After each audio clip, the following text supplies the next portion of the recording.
The grotesque beast Marlian fully recognized Sealrang's strength. The presence she had shown in the colony until now was even more intense than that of Kalman Arentz, who had been active as a Babaraga for an extended period. However, despite this, neither Marlian nor Kalman thought they would lose to Sealrang in this fight. Both Kalman Arentz and the grotesque beast Marlian were also Baba-Yagas like Sealrang, and most importantly, they had absorbed the Abyssal Essence. Abyssal Essence. Marlian didn't know exactly how the Abyssal Essence granted power.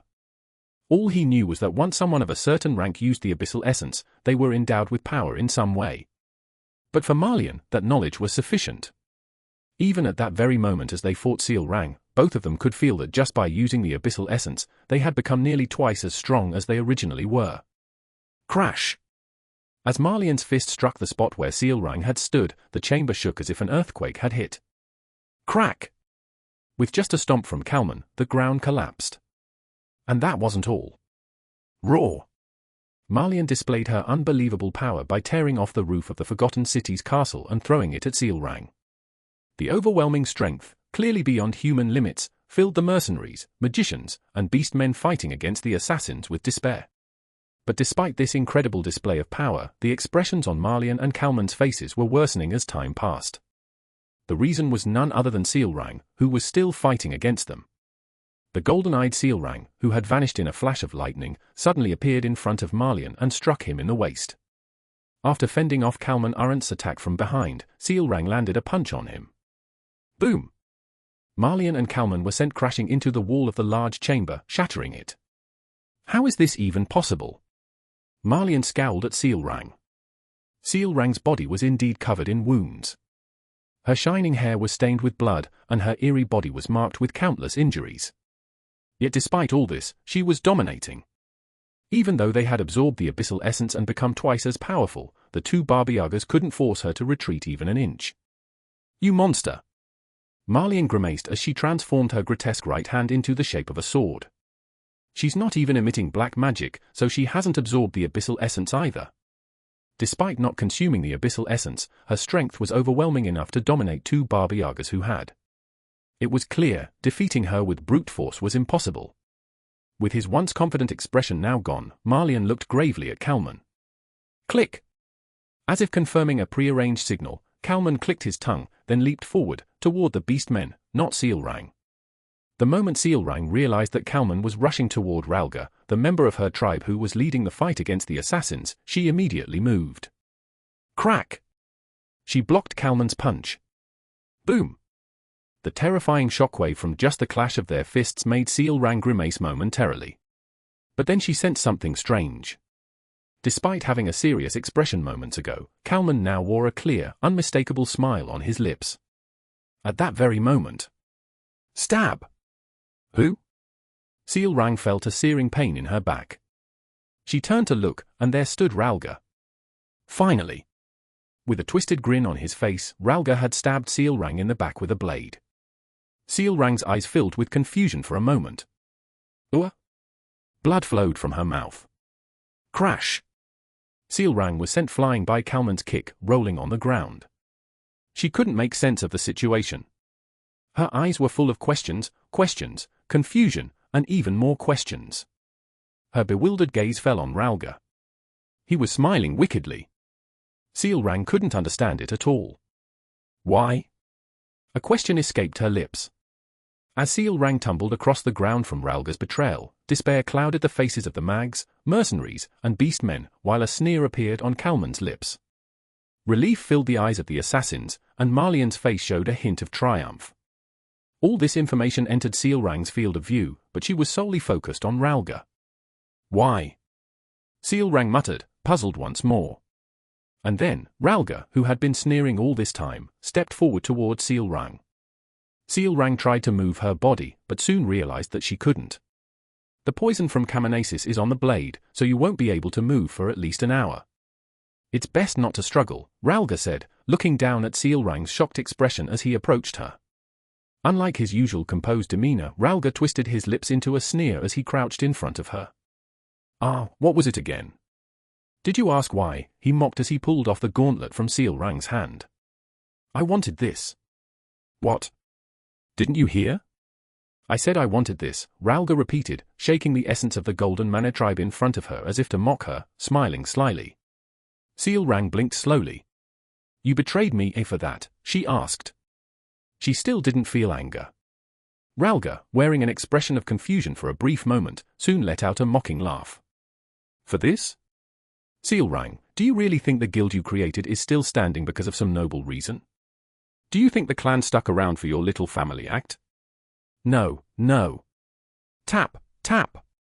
It's because of this. The clan stayed in the guild because of the power they could gain from you, he sneered, tapping her face with the gauntlet. Seal Rang's expression slowly darkened as she furrowed her brow.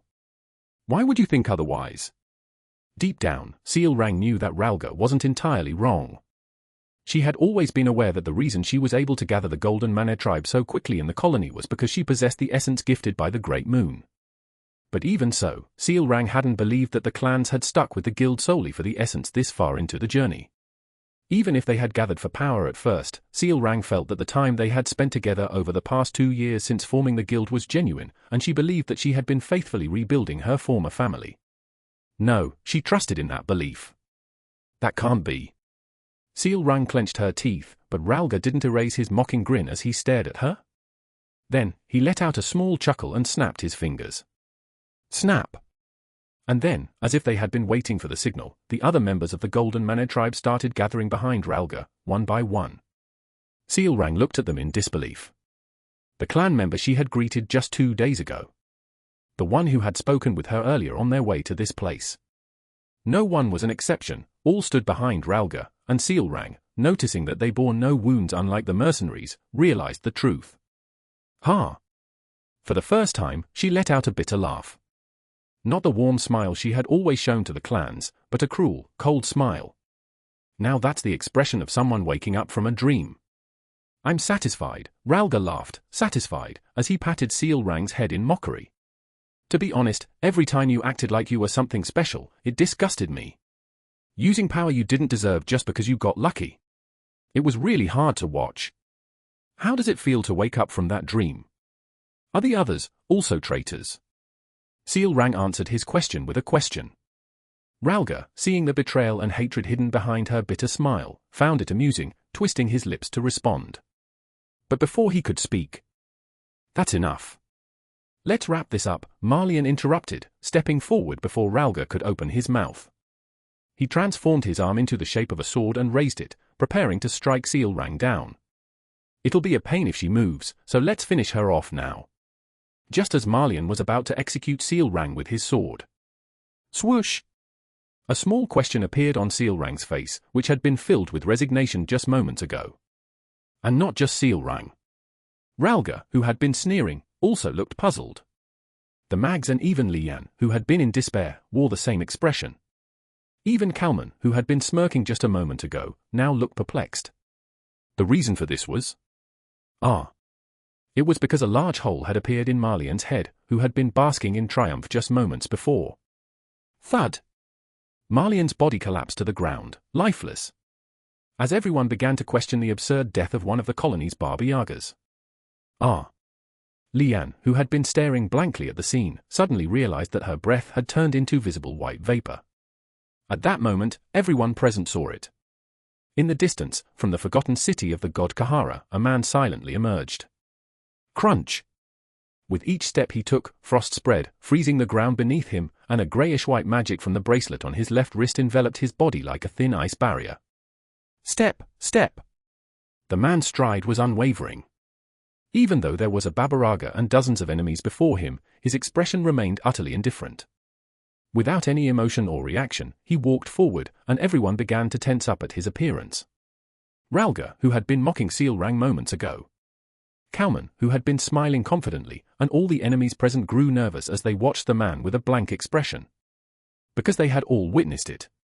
They had seen Marlian, a Babaraga, have his head pierced in an instant. As the man slowly approached, Ralga instinctively stepped back. And it wasn't just him. Every being identified as the man's enemy naturally retreated. Just standing there, his presence choked them, and they felt an overwhelming sense of helplessness and fear. Even Kalman, the strongest among them, felt it. What is that? His body recoiled as he stared at the man, who appeared with eyes so black and blue that he instinctively knew comprehending them would break his mind. Master. Finally, the man, alone, approached Sealrang, who still had a sword lodged in her back, and stared at her intently. Ice crystal. He spoke a phrase, one different from anything he had said before. Ice crystal. As he confirmed the massive ice wall forming in front of him, Alone let out a deep sigh behind his expressionless face. What on earth is going on here? He was extremely confused by the situation. From Alone's perspective, it was understandable. While he was listening to a conversation at the tower in the center of the city, the whole area suddenly shook as if it were about to collapse, forcing him to rush out. And when he did, this scene unfolded before him. What's more, the situation went far beyond Alone's understanding. Those two. It looks like they used abyssal entities. Alone recalled the thick, dark energy flowing from the bodies of Marlian and Kalman, who had just tried to kill Sealrang. How? To his knowledge, abyssal entities weren't supposed to appear at this point. In the original storyline, these items only started to spread across the world after 2 of the 5 great sins showed up. The effect of these items was simple: even if the one who absorbed the abyssal entity was weak, they would still gain divine power. Although its mechanism wasn't explained even in Psychedelia, there were many speculations that abyssal entities were introduced in the game purely to balance the difficulty level. The enemies who used abyssal entities always became overwhelmingly stronger than before. So, while Alone was curious why Marlian and Kalman had abyssal entities, he soon dismissed the thought. What mattered most now was not that, but how to overcome the current situation. Alone assessed the situation with cold precision. Remaining magic uses, 0. He had already used 3 spells to create the frigid wasteland, 1 to shoot and kill Marlian when he tried to harm Sealrang earlier, and 1 to shield himself from a possible attack. He could no longer use magic. That is, ordinarily. Gulp. Without hesitation, Alone uncorked a bottle hanging from his waist and drank it. It was a top-grade mana potion given to him by Penia, the Vice Tower Master of the Blue Tower. With this, I can stall for time with 2 more spells, but the barrier will disappear in 20 seconds. After finishing the potion, Alone quickly turned his gaze toward the fallen Sealrang. Having secretly prepared magic for a considerable amount of time to avoid detection, he had already grasped the rough sequence of events. Sealrang's eyes, when he glanced down at her, were filled with emptiness, despair, and intense rage. Dark energy poured out from her entire body. Seeing her like that, Alone immediately took out another potion from his waist. It was the highest grade potion he had received half a year ago when many gifts had come pouring in for him. Drink this. Alone crouched down, pushed the potion into Sealrang's mouth, and whispered to her. The only ones who betrayed you are those guys, so don't worry. Is that really true? Yes. He answered clearly, though in truth, Alone also didn't know how many of the Golden Manor tribe had sided with Ralga. Even if Sealrang wasn't one to think deeply about such matters, it wouldn't take much reflection to realize that there wasn't much credibility in what Alone was saying. Still, the reason he lied was because, at this moment, he desperately needed her help. There's only one chance, and Sealrang has to block their attacks until I can prepare my spell. Alone's magic took a long time to cast. He knew all too well how foolish it would be to expect the enemies to wait during that time. That's why Alone had lied, to get Sealrang, who was drowning in despair, to act immediately. Can you hold them off until I finish my spell? Alone had fed Sealrang the entire high-grade potion. Despite staggering slightly, she firmly stood up and nodded. Yes. Even though the poison wasn't fully diluted yet, there was no other choice. Alone decided to trust Sealrang and began preparing his spell. Once the spell was ready, dealing with Kalman wouldn't be a difficult task. Even though Kalman had absorbed the abyssal entity and become stronger, ironically, Alone would become even stronger because Kalman had done so. He had placed a restriction, a power that could twist the world when facing gods. Who? With a light sigh, Alone formed a seal with his hands. In an instant, the cold ice wall that had been scattering frost disappeared as if it had never been there. Ice snow. As he uttered the next incantation, frost swirled wildly around him, and assassins and members of the Golden Manor tribe charged forward as if they had been waiting for this moment. There were dozens of them. But shape. Despite her staggering, Sealrang began fending off the enemies charging at her, and as Alone watched her, he uttered his next phrase. He then closed his eyes and recalled the words spoken by that formless entity earlier. You may have lost the great legacy of the past, but those who understand magic know that its essence lies in the fact that a magus is someone who implements the laws of this world. The array of magic, the incantations, and even the names, all of them exist to implement those laws. Only when everything is arranged properly in accordance with those principles can it be called magic. Fame of the Snowy Mountain. As Alone spoke, a round sphere formed between his middle and ring fingers and froze. But it didn't just freeze, each individual point of the magical array he had prepared bloomed like snowflakes, with each hexagonal plate as the starting point for a unique flower. It seems you only know a few phrases, but you also need to use sentences. Phrases can twist the laws, but sentences are the keys to opening certain doors that approach the laws of this world. Well, it's not like today's magicians have completely lost the names. They've just been overly simplified and unified, losing the original words in the process. Nowadays, they probably call it something silly like ice spear. Blind Man's inevitability. The blooming flowers fully opened. The sphere at Alone's fingertips was no longer a simple orb but a massive crystalline snowflake. Crack! At the center of that snowflake, a beautifully shaped spear formed in front of him. And then. But originally, that magic wasn't called something as foolish as ice spear. Ice crystal halberd. That's the true name of what those foolish magicians forgot. After quietly speaking, Alone opened his eyes. He could see Kalman, with his dark gauntlets, staring at him with a frustrated expression, and Sealrang desperately holding him off. Seeing them, Alone tightly clenched the seal he had been forming and finished the spell. In the blazing hot chamber, a snowy field arrived. Lian watched Alone's magic unfold. The mind that usually ran countless simulations to analyze whatever magic was used had now come to a halt. She could only stare blankly. Everything in the path of the spear Alone had cast had frozen. Whether it was the ground, the air, or Kalman, whose heart was pierced by the spear of ice. Everything had frozen. The abnormal, yet breathtakingly beautiful scene left Lian and the other magicians unable to take their eyes off it. This is unbelievable. Is that a magician? The mercenaries, who had been filled with despair just moments before, all muttered in awe as they looked at Alone.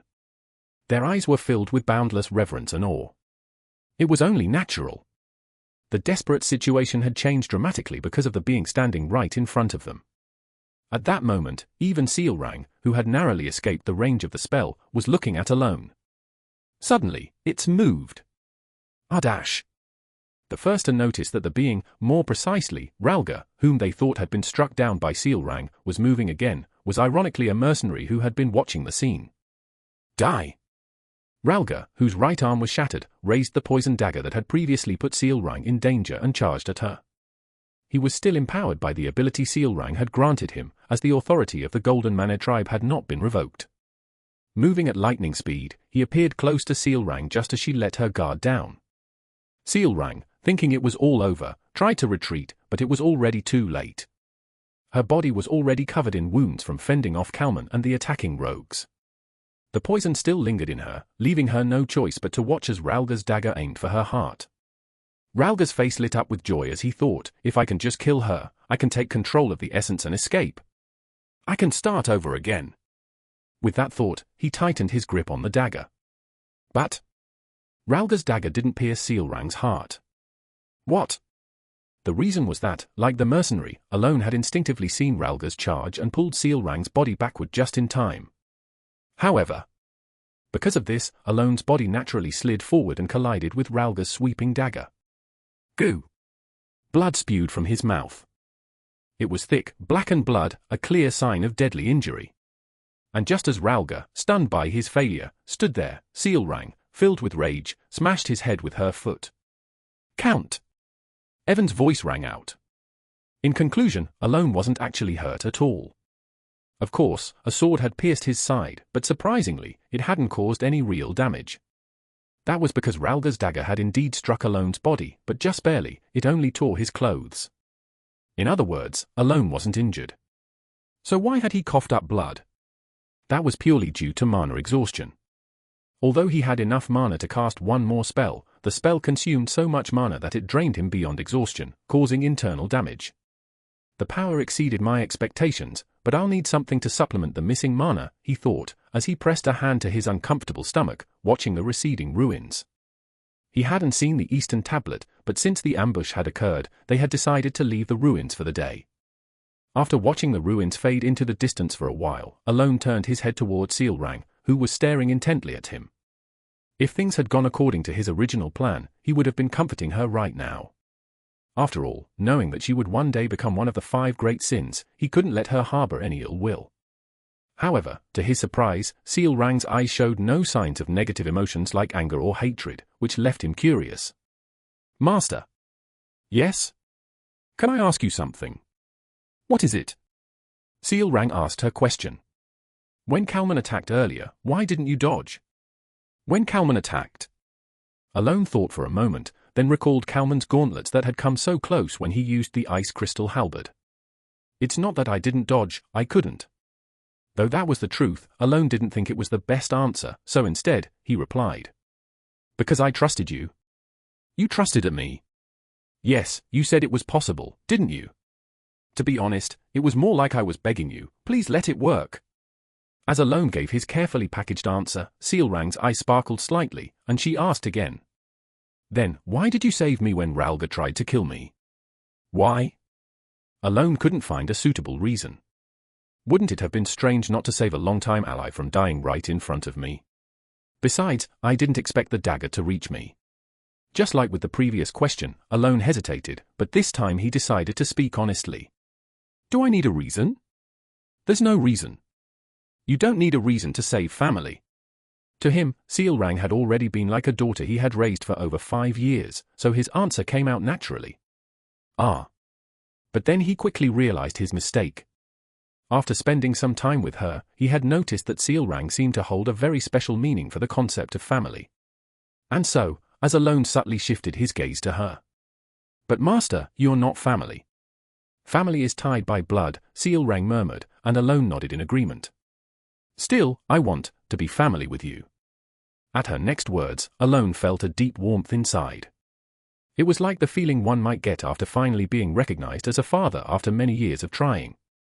Not that he had personally experienced that, but just as Alone was about to nod in satisfaction. But Sealrang suddenly moved and climbed on top of Alone. With her hands on his shoulders and her waist resting on his thighs, her eyes were shining brightly. Alone, bewildered by the sudden turn of events, could only stare as Sealrang, smiling, said, "In this state, we can't become family. I'm from the Golden Mane tribe, and you're a human. So." Her smile widened as she continued, "Let's get married." Alone's mind froze.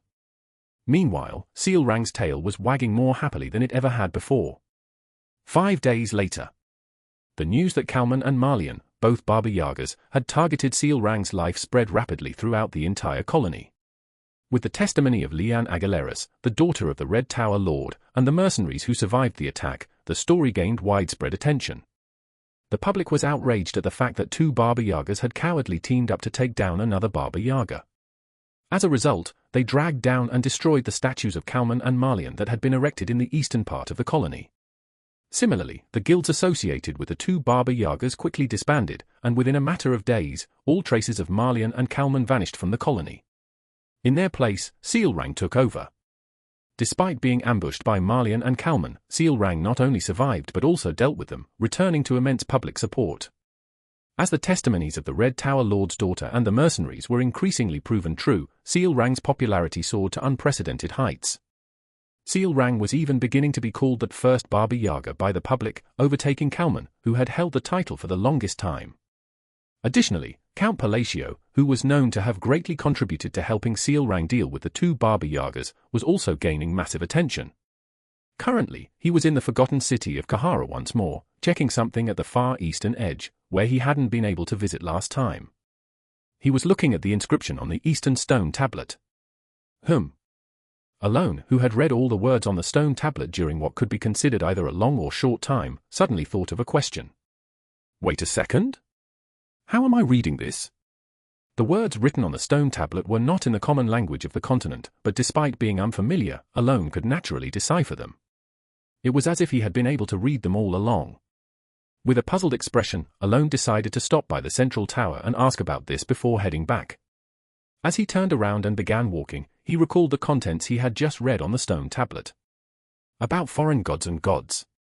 The Eastern Stone Tablet, recommended by someone who suggested it might give him a rough idea of what was happening, contained stories related to foreign gods and gods. However, what stood out to him was that some parts differed slightly from the information he had obtained while playing Psychedelia. Why are foreign gods and gods described in opposite ways here? In Psychedelia, foreign gods and gods were clearly distinguished. Foreign gods referred to gods not originally from this continent but rather deities born from people's beliefs or from otherworldly realms.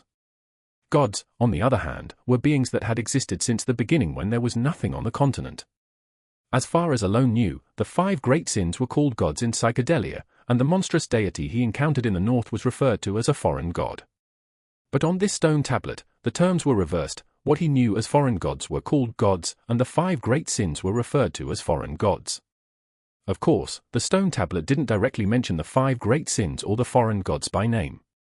Instead, the gods on the tablet were described in metaphors like those who value honor, those who seek forgotten death, or those who have delved too deeply into the mysteries of magic.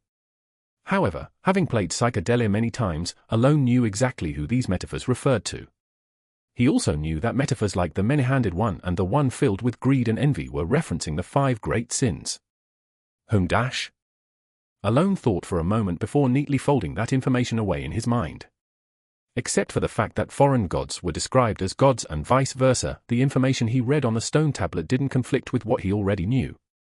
This was because the stories mainly told in Psychedelia were about the future, not the past. I wish I could ask about this too.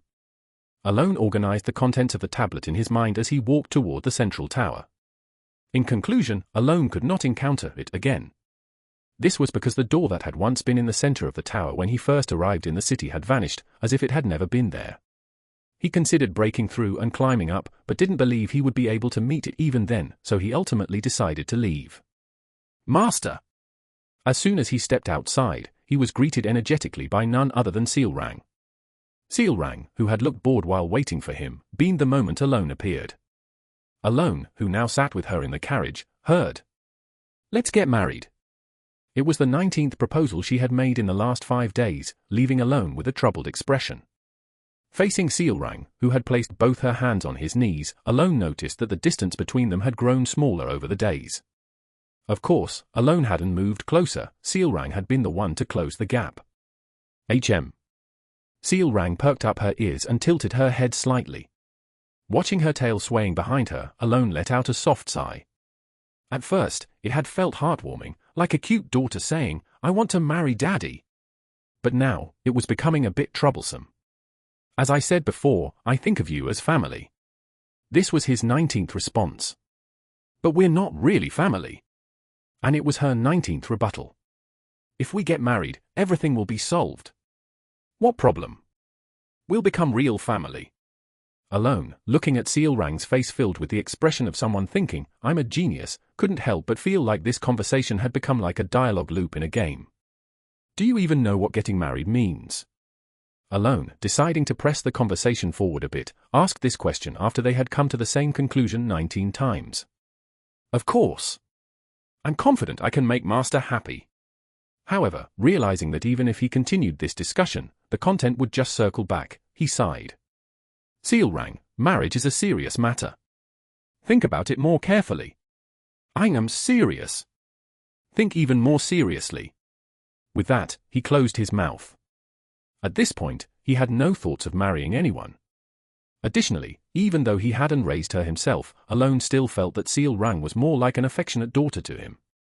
She'll stop saying things like this after a few years. Some time passed, and by the time Sealrang's pout from being rejected multiple times faded away, they arrived back at the colony. Alone immediately prepared to leave. He would have preferred to leave a bit later, but due to the nature of the desert crossing, it was safer to travel with the merchant group that departed at specific intervals. And so, let's meet again next time. All right. You have to answer me then. Sure. Leaving behind a promise that felt like an empty pledge, Alone departed from the colony. Sealrang watched Alone and the merchant group disappear into the distance, only turning back to the guild once the carriage was no longer in sight. The guild, from which Ralga and her traitorous clan members had vanished, remained unchanged. Ralga's betrayal had enraged the clan that Sealrang had gathered, and many of them were genuinely concerned for her, having been shocked by the betrayal. The guild, which Sealrang thought was slowly becoming the ideal organization she had envisioned, should have brought her satisfaction. Should have. Hardash. Sealrang let out a soft sigh. Instead of the usual smile she always wore, her face was now expressionless. It was because she had gained a certain realization from this experience. No matter how hard she tried, she could never regain the happiness she felt when she was younger. I don't want that. Sealrang's disinterested muttering quietly echoed through the empty room. It sounded normal, but in reality, her voice carried a hint of gloom. The realization that the happiness she believed she could find by creating a family was merely an illusion left her with a sense of loss. She had genuinely believed that if she gathered her clan and returned to how things were before, she could once again feel happiness. But even in the midst of that sense of loss, a smile began to creep across her face, and it was all because of one person. Alone. In that moment, Sealrang recalled how, during Kalman's attack, Alone had trusted her completely and stood still, preparing his magic without taking a single step. She also remembered how, when Ralga launched her surprise attack, Alone had thrown himself without hesitation to save her. He had shown her the image of an ideal family, not through words, but through his actions, like a great moon guiding her. Sealrang's tail swayed happily. In just the week she had spent with the great moon, she had glimpsed the path to the happiness she had not found in the clan she had gathered over 2 years. The path toward the happiness she sought. Of course, he wasn't family yet, but that didn't matter. If he wasn't family yet, then all she had to do was make him family. I want to get married, Tilda. Sealrang murmured the words she had already said many times before, a cheerful smile on her face. Her heart pounded with excitement at the thought of the happiness she would reclaim once the great moon became her family. But unfortunately, Sealrang also knew that this couldn't happen immediately. For now, she still had the task of forming a personal guard to protect the great moon and serve him. In fact, Sealrang hadn't initially given much thought to that task. She had assumed that as long as she gathered enough of her clan, the task given to her by the great moon would be taken care of on its own. But now, things were different. To her, the great moon was no longer just a master, he had become someone indispensable. So, she had to create it. Sealrang resolved. No matter the situation, a personal guard that can protect him from any danger. Her golden eyes shone brightly with determination. The night of Alone's departure from the colony. By the way, did you check? You mean the ones in Sealrang's guild? I've checked everyone, and aside from Ralga and those who were dealt with this time, no one seems to be showing any suspicious activity. Hearing Evan's report, Alone nodded. After returning from the ruins, Alone had ordered an investigation through the Information Guild to see if there were any other suspicious figures within Sealrang's guild, similar to Ralga. The reason, of course, was that it would be a problem if Sealrang were hurt again. I'd rather avoid any unnecessary complications. Once was manageable, but he wasn't confident that everything would be fine if it happened again. So, Alone intended to deal with any potential problems in advance. Well, that's a relief. And since we have the money you gave us, I've instructed them to continue briefing us on any developments that might arise. Good job. After replying to Evan, Alone finally felt like his work in the colony was mostly wrapped up, and he let out a deep sigh, leaning against the carriage.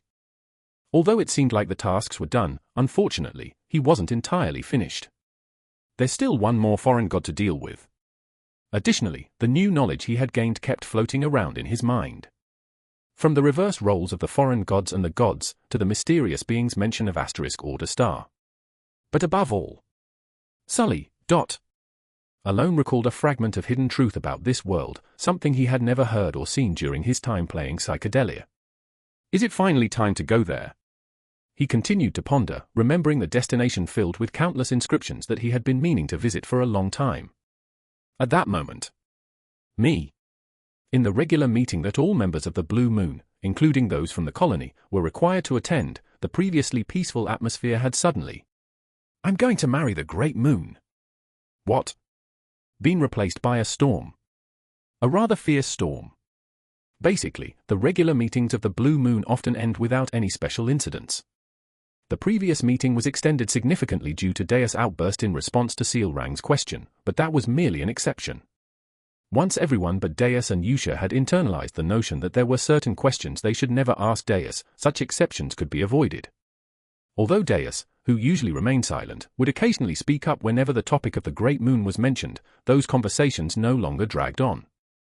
This was because Rhine and Raiden consistently redirected the conversation. Thus, today's meeting should have proceeded peacefully, unlike the last one, and thanks to their efforts, it was expected to conclude in under 20 minutes. By the way, Seal rang. That person said he was going to the colony this time. Did you meet him? Yusha asked Seal rang. I'm going to marry Great Moon. What? That was before Seal rang answered. In the beginning, the atmosphere wasn't all that bad. The other members of the Blue Moon were aware that Seal rang sometimes used exaggerated expressions, and Yusha thought it was just one of those moments. But then, that person is truly wonderful. No wonder Seal rang likes him. Exactly. That's why I'm going to marry him. The moment they realized that Seal rang wasn't just exaggerating but was actually serious. What are you talking about? Yusha's face, usually calm under any circumstance, suddenly hardened, and the other members of the organization held their breath at the sight. Everyone at the meeting knew exactly when her expression and tone would take that turn. She's holding back. She's really holding back. She's holding it in. Deus, Raiden, and Rhine immediately sensed Yusha's mood and recoiled. Even though it was just a virtual meeting using magic projection, they instinctively knew how terrifying Yusha could be when she was angry. But the three of them assumed that this storm would soon pass. Seal rang knew Yusha well enough and feared her too. However, I mean it. I'm going to marry the Great Moon. Contrary to their expectation that Seal rang would back down, she confidently declared her intention as though it was a final decision. The other members of the organization were left dumbfounded. Yusha briefly closed her eyes, as if trying to regain control of her expression, then opened them and asked. Seal rang, do you understand what you're saying right now? Of course I do. We're going to become a family. I'm confident I'll do well. Yusha closed her eyes again, as if feeling dizzy, then opened them slowly. With a faint smile, as if trying to soothe the child, she spoke softly. Even if you're confident, that's impossible. Why? Because we are the shadows of the Great Moon. Can't we get married and still be shadows? Seal rang's face showed no sign of being convinced, instead asking, what's the big deal? A crack formed in the faint smile that had returned to Yusha's face. Listen carefully, Seal rang. We are the shadows of the Great Moon. Shadows can't stand by the side of their master. Do you understand what I'm saying? Yusha's face, which anyone present could see held a subtle yet distinct edge of anger, made the other members think that this conversation would finally come to an end. Seal rang, seemingly feeling Yusha's emotions more clearly this time, shrank back a little.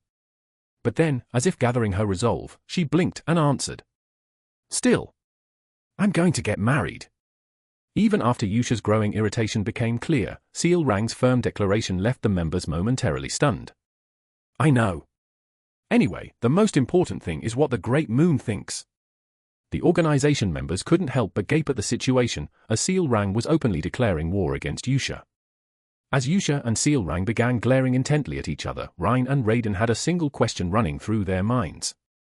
What exactly happened between Seal rang and the Great Moon to make her act like this? Do you really think that person will choose you? Master said that I'm not too bad. Of course, Alone didn't say that sincerely but merely to comfort her when Seal rang was whining and asking if she was disliked. However, cutting out the context, only that part of the conversation surfaced, causing Rhine and Raiden to react. What did you say? Just as Yusha was about to be hit by shock. What exactly happened between you and that person, Seal rang? Deus asked, attempting to change the subject. So, Seal rang began recounting her interactions with the Great Moon, slowly shifting the atmosphere to one of calm.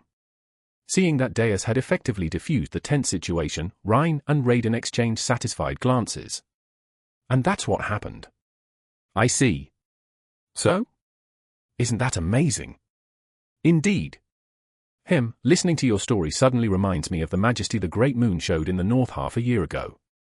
As Seal rang's story neared its conclusion, taking about 20 minutes, both Rhine and Raiden wore expressions of regret. Deus, seizing the opportunity during their moment of carelessness, seamlessly shifted the conversation back to the events of half a year ago. Just like that. I still vividly remember it, the figure of that person, standing against the sunset on the ashen, barren land. Oh. I know exactly what you mean. Ah. Before Rhine and Raiden could redirect the conversation, they saw Seelrang eagerly agreeing, as if she'd been waiting for this topic, and their faces darkened. 2 hours later. HMPH, that was quite a lengthy tale. As they expected, Daya's story had finally come to an end, and both Rhine and Raiden felt a sense of relief, thinking the meeting was finally over. Anyway, you can't marry that person. I can. You can't. I can. You can't.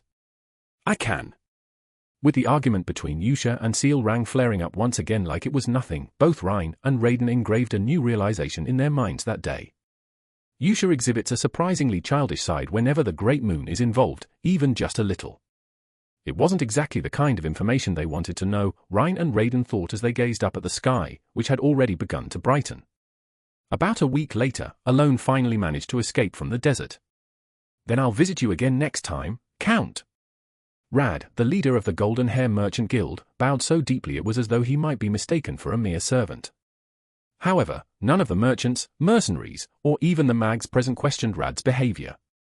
They were all aware of the growing renown of Count Palacio from the colony, and among them, the mags and mercenaries had witnessed the Count's power firsthand. I'll see you when fate allows. Thank you very much. As Rad bowed at a 110-degree angle and began to prepare the Merchant Guild for departure, someone spoke. Count.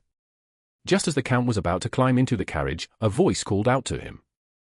It was none other than Lian, the daughter of the Red Mage Tower's master. What's the matter? He asked. Are you planning to attend the magic conference next month?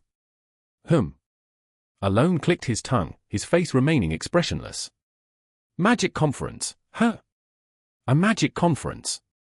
It was essentially an event where the mags from the various towers gathered once or twice a year to discuss the theories and experiments from their research and engage in friendly competitions. I do want to go.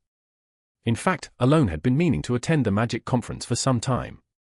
More specifically, he wasn't so much interested in the research materials from the conference as he was in the central tower where the conference was held. There was something in that place that could alleviate Alone's critical shortage of magical power, at least to some extent. Unfortunately, the Central Mage Tower's policy required one to be affiliated with a tower to gain entry, so Alone responded. I would like to attend, but it seems I won't be able to. Why not? Lian asked. Because I'm not affiliated with any mage tower. Lian looked slightly surprised by Alone's words. So, it's true that you're not associated with any tower? It is. There's no reason for me to lie about that. Then, would you like to participate in the conference as a member of our Red Mage Tower? As a member of the Red Mage Tower? Yes. Alone considered the unexpected proposal for a moment before responding. Well, it's certainly a good opportunity for me, but I don't think I'll be able to do much by simply attending under the Red Mage Tower's name. I'm not expecting anything in return. Just like last time, it would be enough if we could discuss magic topics together during the conference, Lian said, subtly glancing up at Alone. All right, that's a pretty good deal, Alone thought.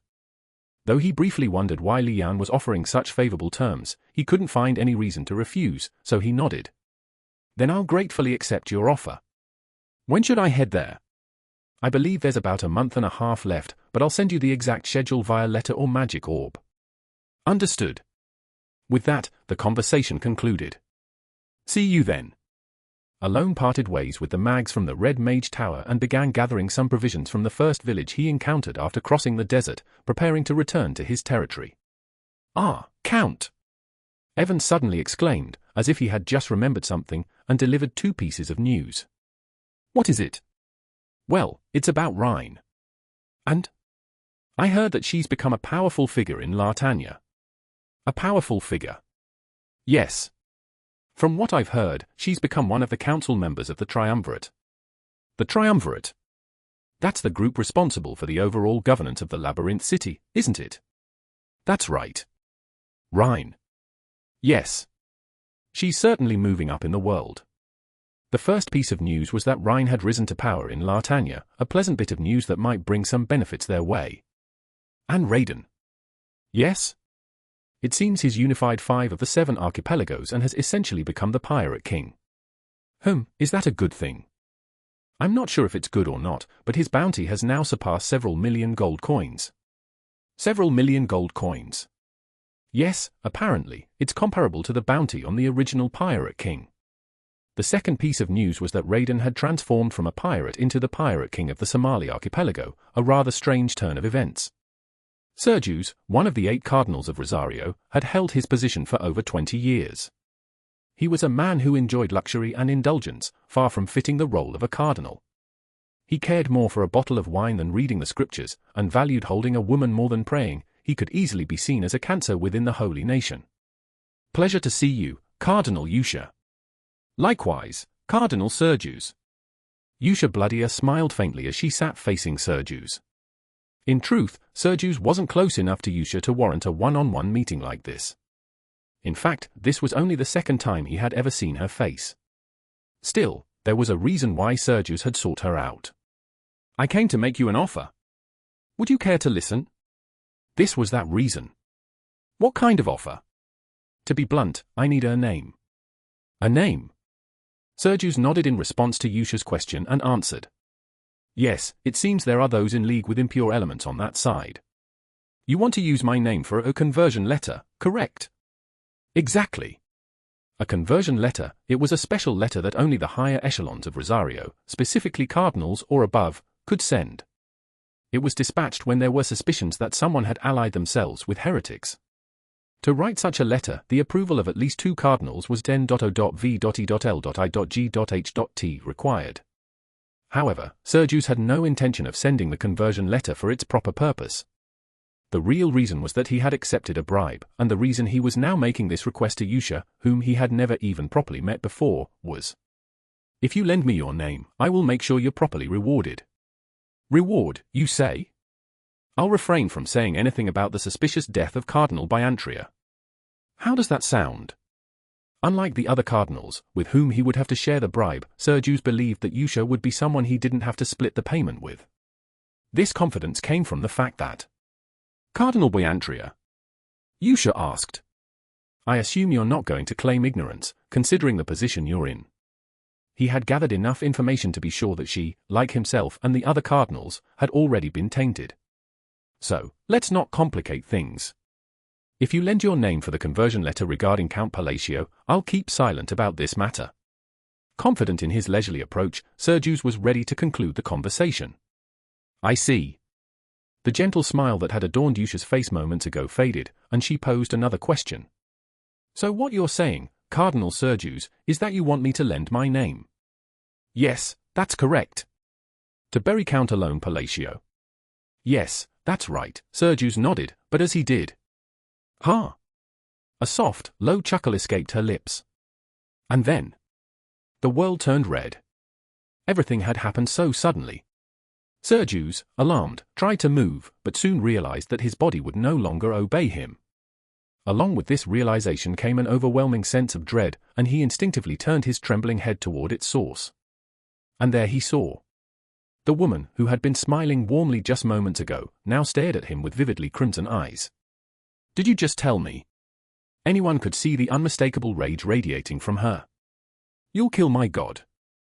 It was in that moment that Sergius realized something had gone terribly wrong. Crash dash. Both of Sergius' hands were shattered as if crushed by an invisible force, and a horrendous scream burst from his mouth. Ag! It wasn't just his hands.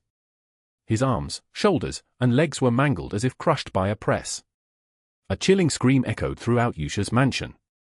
But Yusha, watching this gruesome scene, simply spoke with a calm expression, as if passing judgment on Sergius, whose body was now completely broken. Screaming like that won't bring anyone to save you. Save me, please. Sergius, his face full of terror, cried out to Yusha, who was watching him in the red world. Already suffering from unbearable pain, bodily fluids leaked from his eyes, nose, and mouth. His dignity as a cardinal was long forgotten, all he could do was scream, desperate to escape the agony. What are you talking about? Yusha, seemingly puzzled, locked eyes with Sergius, who was writhing on the ground, and opened her mouth again. Obviously, you're not going to die, right? As she spoke, a white light began to emanate from Yusha's hand. The powerful divine energy quickly started to heal Sergius' body, but... No. No, stop! Sergius screamed even louder as he watched his body begin to heal. Then, the moment his body was fully restored, Gah! Sergius, filled with terror, looked up at Yusha, his whole body trembling. He was a pitiful sight, far removed from the dignity of a cardinal of Rosario. The fear from the repeated excruciating pain had already eaten away at what little remained of his dignity and faith. Even though he had suffered this torment countless times, he still couldn't comprehend the situation. The holy nights who never came, no matter how much he screamed. The pressure that kept him from moving his body as he wished. The way his body twisted like paper with a mere gesture from her. None of it made any sense. It was as if everything was incomprehensible. And so, "Save me, please, save me." He simply begged for mercy. Even though he didn't fully understand why he was being subjected to such horrors, he pleaded for forgiveness, as if asking for absolution from a god. However, crunch tilde. A. Contrary to Sergiu's desperate hope, his body began to slowly compress once more. His ears ringing with his own mad screams, he heard Yusha's voice. "I keep telling you, you're not going to die. You still have something to do." Her voice was sweet to anyone's ears. But soft, yet. "You'll have to atone for the crime of trying to harm him." Her voice sent chills down his spine. Ah! Sergiu's screams echoed once again. It had been about a month since Alone returned to the Count's estate. He had spent the time recovering from the weariness of his long desert journey, while also investigating the source of the abyssal entity that wasn't supposed to have appeared yet, along with signs of foreign threats he had heard from it. Now, Alone was preparing to leave the estate once again. There were two reasons for his departure. One was to attend the magic conference, to which he had been invited by Liane Aguileras, the daughter of the Red Tower's lord. The other was to make an appearance at a social gathering before the conference. Social gathering. In truth, it was more accurate to call it a noble social event rather than a grandiose term like gathering. The nobles were just getting together to strengthen their friendships. The only slightly unique aspect was that unlike typical NVLGHT, read the full story, noble gatherings, this one allowed participation from renowned non-nobles. "I really don't want to go." Alone smacked his lips as he thought about it. But even so, the reason he felt compelled to attend the gathering before the magic conference was that, as the head of Kalfa, he needed to maintain some degree of decorum. Whether he liked it or not, he was already the leader of Kalfa. Of course, that didn't mean he was forcing himself to do things he truly didn't want to do. Up until the middle of the process, he was full of thoughts about having to do things against his will, but that changed completely because of a single letter that came to Alone. Who? Alone looked at the magical letter that brightened his mood just by looking at it. It wasn't enchanted or anything, it was simply a letter stating that Alone had become the legitimate leader of a faction, along with details about the regular payments he would now receive. Impressive. The amount of money mentioned in the letter, which a faction leader could legally receive, was far beyond his imagination. It was enough for him to finally understand why the leaders of the two factions he couldn't comprehend before had held onto their position so stubbornly for years without stepping down. At this rate, I could go through all kinds of hell every day and still hang on. Alone wondered how the faction structure worked to generate so much money. But setting aside that curiosity, he felt satisfied once again, imagining the money that would come in the future. Just as he tucked the letter into his coat, feeling content with this financial relief. "Count, isn't that the letter you received 2 weeks ago?" "It is. And you're still carrying it around." "It puts me at ease." At this unexpected answer, Evan looked at him with a strange expression. "Sometimes, it's hard to tell if you're being serious or not, Count." "Well, I'm neither particularly serious nor not serious." At that, Evan shrugged and changed the topic. "Now that I think about it, I heard some interesting stories while we were staying in the village yesterday." "Interesting stories?" "Yes." "What kind?" "Well, it's still just a rumor, and I haven't confirmed it with the Information Guild, so it's not certain yet, but it seems Deus has defeated Reinhard." "Reinhard? You mean the One Sword of Caliban?" "Yes. Deus defeated the One Sword." At Alone's question, Evan nodded. "As I said, I haven't confirmed it with the Information Guild, so it's not 100% certain, but considering how widespread the rumor is, I think it's likely true." Alone thought of Deus, with whom he had lost contact naturally after their northern expedition together half a year ago. "Isn't Reinhard too difficult to beat?" Of course, Alone knew that Deus was strong. He was one of the Master Knights, just like Reinhard, and Alone had witnessed Deus' strength firsthand. However, Alone, who had learned just how powerful Reinhard was through the game's psychedelia, couldn't help but feel a bit confused. As far as he knew, Reinhard possessed a strength on a completely different level from other Master Knights. But then again, he didn't think the rumors were necessarily wrong. If he's become strong enough to defeat Reinhard in just half a year, just how talented is he? As Alone marveled at Deus' talent, Evan continued with more news. There's something else too. Is it about Seal Rang? Or Yusha? Well, it seems like Yusha might be involved, but it's actually a different story. Curious, Alone listened closely, and after hearing everything, he asked again in disbelief. The Duke of Limgrave was taken to the Holy Nation. Yes, and this isn't a rumor, it seems he really was taken. Why? I heard he received a conversion letter. A conversion letter? You know, the letter the Holy Nation sends when there's suspicion of collaboration with heretics. That's what he received. So he was taken to the Holy Nation. Yes, although it was said that he went willingly, it's essentially the same as being dragged there. From what I heard, it happened about 2 weeks ago, so you probably won't see the Duke of Limgrave at the gathering. Alone nodded, seeming to think that wasn't entirely a bad thing. In truth, he had been somewhat reluctant to meet with either Duke Limgrave or Marquis Filboid just yet. Every time he saw them, they looked at him as if they were ready to devour him. Of course, no matter how much animosity they directed at him, it didn't actually cause Alone any harm. But even so, it was still uncomfortable to be in the same space as someone who was openly hostile toward him. It might be more comfortable this way. Murmuring to himself, he soon spotted the distant lands of the Veritune estate, where the gathering was being held. A short while later, they arrived at the estate of Marquis Veritune, where the gathering was taking place, and headed straight for the ballroom. We've arrived, Count. At Evan's words, Alone naturally stepped out of the carriage. There are a lot of people. As soon as he got out, he couldn't help but notice the large crowd gathered before him. There had been many people at the Grand Church event as well, but this gathering had even more. There certainly are a lot of non-nobles here. Over there are mercenaries, here are merchants, and over there, mags and even priests. Alone observed as he walked, noting the presence of many attendees who didn't look like nobles. Soon enough, they reached their destination. As if they had been waiting, Alone encountered Duke Arsha in a black dress and Count Zenonia. You've arrived. Have you been well? Yeah.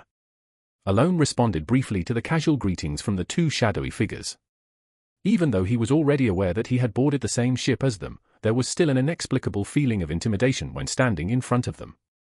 It was likely due to the subtle misunderstandings between them that made him naturally wary.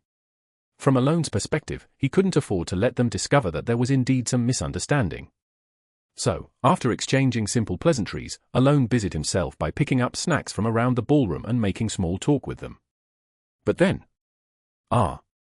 Unfortunately, Alone made eye contact with the one man he least wanted to face, Marquis Filboid. Up until just a moment ago, Duke Arsha and Count Zenonia had been engaged in conversation, but as soon as they saw Marquis Filboid, their lips shut tight.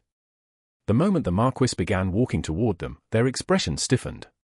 Although Arsha and Zenonia were undoubtedly strong in the underworld, in the political arena, they were still beneath Marquis Filboid. Having survived countless political battles, he had the ability to inflict damage both internally and externally with nothing more than his words, and that made them tense.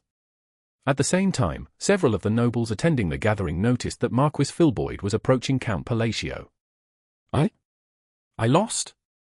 So please, spare me. The Marquis muttered dejectedly, and not only the nobles who had been watching him, but also Duke Arsha and Count Zenonia, were shocked by what they heard. It was no wonder, every noble present was well aware of how much influence Marquis Filboid wielded in the political world. They also knew that since the Marquis had begun his rise to power, he had never once bowed his head to anyone. So, when every noble who witnessed the scene turned in astonishment toward Alone, who had seemingly made the Marquis declare defeat. Me? What did I do? Alone, who had been absent-mindedly responding to the other two ladies' conversation while snacking on financiers, could only look utterly confused. Count Zenonia stared blankly ahead. Before her was Marquis Filboid, the leader of the noble faction and someone whose power in the political world could not be ignored, bowing his head to Count Palacio. What? Though Count Zenonia had once operated mainly in the underworld before creating Kalfa, that didn't mean she was entirely ignorant of current politics. After all, the Zenonia family had, at times, maneuvered between factions to reap benefits. But even if she had never been involved in politics, this situation was astonishing. Among nobles entrenched in politics, those with significant authority never bow to others. In contrast to the underworld, where one might bow in front and stab in the back to achieve one's goals, the political world of nobles valued justification, principle, and prestige. Such a gesture was never made lightly. In a world where justification, principle, and prestige determined almost everything, bowing to someone meant giving them tremendous leverage, both internally and externally. How? Count Zenonia turned her gaze to Count Palacio. Even though Marquis Filboid was essentially declaring his defeat, Palacio's expression showed no hint of surprise. It was as if he had anticipated this outcome all along. Feeling a tingling sensation at her fingertips, Count Zenonia couldn't help but smile. As expected, remarkable. Of course, she had no idea what method Count Palacio had used to force Marquis Filboid to admit defeat, and honestly, she couldn't even imagine. But what mattered to her was the power itself, so she could only look at Count Palacio with admiration. What is this? Meanwhile, Alone was watching Marquis Filboid, bewildered, as he bowed his head. Silence. Though Alone was not silent by choice, he was simply trying to grasp what was happening, as he had no idea either. Did I do something? Alone, who had even forgotten to chew the financier in his mouth, was racking his brain, but soon shook his head. No matter how much he thought about it, he couldn't recall doing anything, and besides, he had been too busy to even consider dealing with Marquis Filboid. Did a rumor spread? Naturally, Alone began considering other reasons. Come to think of it, there had been rumors lately about my closeness with Seal Rang. Alone thought of Duke Alsha and Count Zenonia, who knew about the rumors spreading from the colony, but soon dismissed that theory. While it was true that he had been treated with respect by other nobles after the rumors spread, it still didn't make sense for Marquis Filboid to bow just because of Seal Rang. As Alone continued to review one hypothesis after another, he eventually arrived at only one conclusion. What in the world did these two do? Alone subtly glanced over at Duke Alsha and Count Zenonia, who were both staring intently at him. Even though he was ignorant of politics, he knew enough to realize how absurd it was for the leader of a faction to bow his head like this, so Alone found himself staring blankly at the two of them. Ah. He suddenly recalled that the two women behind him were supposed to become two of the three hidden powers of the Asterian kingdom. I need to be careful. Just as Alone finished his musings. Truly, I have lost. Marquis Filboid, the leader of the noble faction who had never bowed in public before, lowered his head even further and begged for forgiveness. And there was no trace of shame or anger in the Marquis' expression. In fact, his face was filled with fear.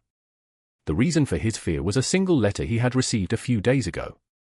Shortly after Duke Limgrave had been dragged to the Holy Kingdom after receiving a conversion letter, Filboid had received a letter as well. The letter didn't contain much. There was only a small magical orb and a single sentence. But that small magical orb and single sentence were enough to instill a chilling fear in Marquis Filboid.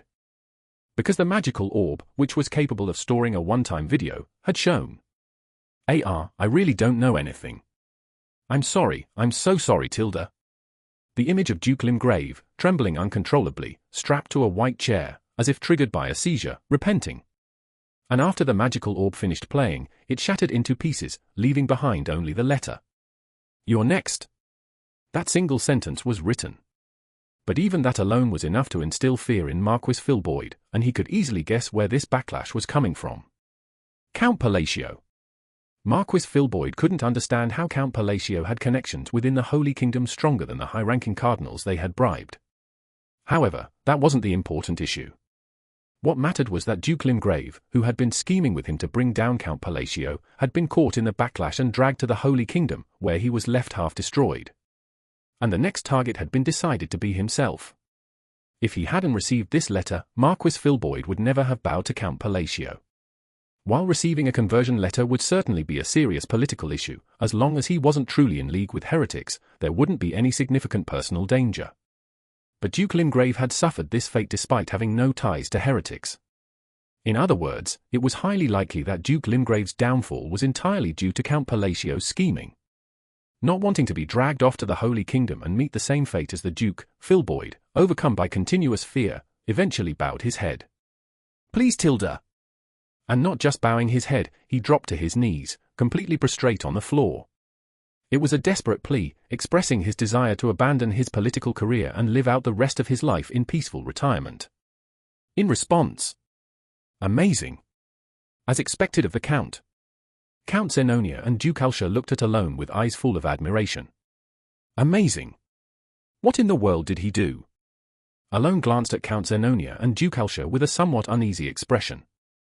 That day. I'll consider it. Alone, muttering something even he didn't fully understand, left the ballroom under everyone's gaze. This event cleanly erased any suspicion that Count Palacio might merely be a proxy leader to allow Alsha and Zenonia to move more freely, which had lingered since Calfa's founding. About 3 days after the debate began, Alone left the Veritune estate and started moving east. The purpose of this journey was to participate in the Magic Society, which was essentially the reason for this trip.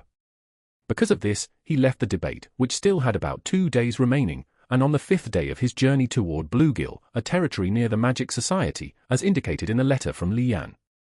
Alone heard from Evan that Marquis Filboyd had finally received a conversion letter. He was dragged off in the end. Huh? Who? Wasn't that your doing, Count? Me? Yes. Do you really think I had the time for that while I was with you the whole time? Well, that's true. Evan hesitated, then revealed his thoughts. These days, whenever I see you, Count, I get the feeling that you're hiding something. Me? What would I be hiding? I don't know, just magic and other things. Not too long ago, you said you weren't doing anything, but now you're suddenly the leader of a faction. Alone paused, thinking for a moment, then replied. Becoming the leader was really just a coincidence. Is it even possible to become a leader by coincidence? As he considered the absurdity of his situation, even for a moment. It seems we're almost there. Evan, with a relaxed expression, pointed out that they were near Bluegill, a territory of the Kingdom of Ashtalon, close to the Magic Society. Shortly after, Alone met Lian, who was with magicians from the Red Tower at their arranged meeting place. Hello, Count. Good to see you. Unlike before, Lian bowed courteously, and they headed straight for the Magic Society. Thanks to traveling by carriage as soon as they arrived in Bluegill, they reached the central tower while the sun was still up. Wow, it's huge, Evan said in awe as soon as he saw the central tower. Alone, too, was impressed as he gazed up at the tower. Of course, he had seen illustrations of the tower many times when playing Psychedelia, but seeing it in person was entirely different. Isn't this taller than Lotta Tower? Unlike the in-game scenery he had seen before, the presence of such a towering structure in a fantasy world left him feeling overwhelmed. As he compared the size of the tower to massive buildings he had seen in real life, he wondered how long he had been staring up at it. It's really big, isn't it? Indeed. Let's head inside. Alone entered the tower alongside Lian. As far as I know, on the first day, the Green Tower is set to present the new theory they recently established. After that, there should be a small friendly competition. Then, tomorrow. Alone listened to Lian's explanations as they walked inside. There aren't as many people as I expected. Well, it's not the main event of the Grand Conference. The Grand Conference? Oh, did I forget to explain that? As Lian began explaining again, Alone nodded in understanding. So, to summarize, the Grand Conference is the gathering where all the Tower Masters participate. That's right. Because of that, there are usually quite a lot of magicians at the Grand Conference. It's the same with this one too. As Alone nodded again, acknowledging this new detail that wasn't present in the game. Huh, these idiots, seriously. What? That's way too harsh. Harsh?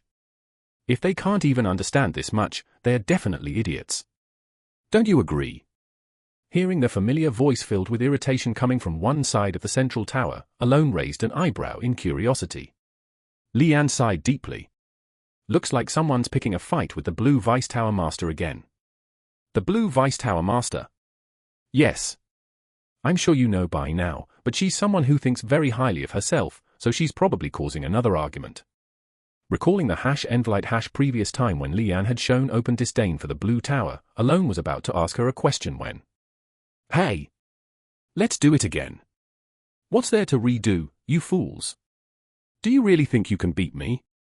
What, are you going to bring 20 people this time because 10 weren't enough? Hey! From the direction of the friendly competition space, a very angry group of magicians emerged, led by Penia, who was smirking openly as she walked. Who? Suddenly, Penia noticed Lian and curled her lips into a sly grin. Well, who do we have here? Isn't it the half-baked magician who couldn't even hold her own against me last year? Her taunt was obvious. Lian furrowed her brows and glared at Penia, but the latter just laughed it off as if Lian's anger was beneath her notice. What's this? Did you bring a friend this time to help you stand up to? She shifted her gaze to the right. She froze. Her expression went pale. Just moments ago, Penia had been mocking everyone around her as if they were beneath her, but now, it was as if she had completely shut down. Lian, confused by the sudden change, looked at her in bewilderment. Hello? The words Penia finally blurted out left Lian speechless. She had spoken in formal speech. The fact that Penia, who Lian had never imagined would ever use polite language, was speaking so deferentially for the first time left Lian stunned. And then, "It's been a while. How have you been?" "Why yes, sir." Penia, who was infamous as a notorious troublemaker among magicians despite being hailed as a genius by outsiders, responded like a soldier snap to attention. Not just Lian, but the angry magicians who had followed Penia were also left gaping in silence, staring at Count Palacio, who had somehow managed to make the impossible happen right before their eyes.